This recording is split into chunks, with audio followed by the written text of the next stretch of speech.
នាយករដ្ឋមន្ត្រីនិងរដ្ឋមន្ត្រីការពារជាតិថៃជំរុញយោធាកុំឲ្យបិទព្រំដែនជាមួយកម្ពុជា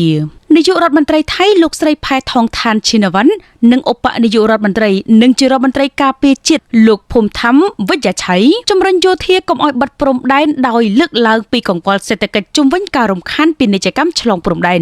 នេះបើតាមការចុះផ្សាយរបស់កាសែត The Nation នៅថ្ងៃទី 2 ខែមិថុនារាជរដ្ឋាភិបាលថៃបានជំរុញឲ្យយោធាអនុវត្តការអត់ធ្មត់ជាការឆ្លើយតបទៅនឹងការកើនឡើងនៃភាពតានតឹងនៅតាមព្រំដែនកម្ពុជាថៃកាសែត The Nation បានចុះផ្សាយថាយោងតាមប្រភពយោធាកងទ័ពភូមិន្ទថៃបានជូនដំណឹងដល់រាជរដ្ឋាភិបាលថាកម្ពុជាបានលុកលុយតំបន់ដែលត្រូវបានចាត់ទុកថាស្ថិតនៅក្រោមអធិបតេយ្យភាពរបស់ថៃជាការឆ្លើយតបយោធាថៃបានស្នើឲ្យបិទច្រកព្រំដែនទាំងអស់ជាមួយកម្ពុជាដើម្បីដាក់សម្ពាធនិងតវ៉ាលើភាគីកម្ពុជា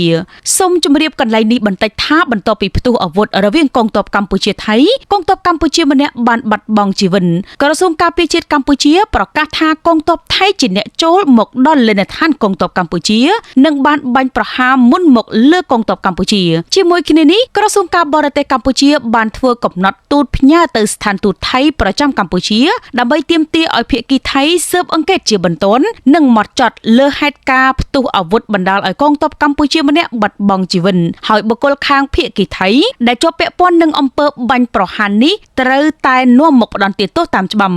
រាជរដ្ឋាភិបាលថៃបានណែនាំប្រឆាំងនឹងវិធានការជាបន្ទាន់ដោយលើកឡើងពីការព្រួយបារម្ភអំពីផលប៉ះពាល់សេដ្ឋកិច្ចដែលអាចកើតមានជាពិសេសលើពាណិជ្ជកម្មឆ្លងដែននិងការភ័យខ្លាចនៃការធ្វើឲ្យកាន់តែធ្ងន់ធ្ងរដល់បញ្ហាប្រឈមសេដ្ឋកិច្ចផ្ទៃក្នុងរបស់ប្រទេសថៃ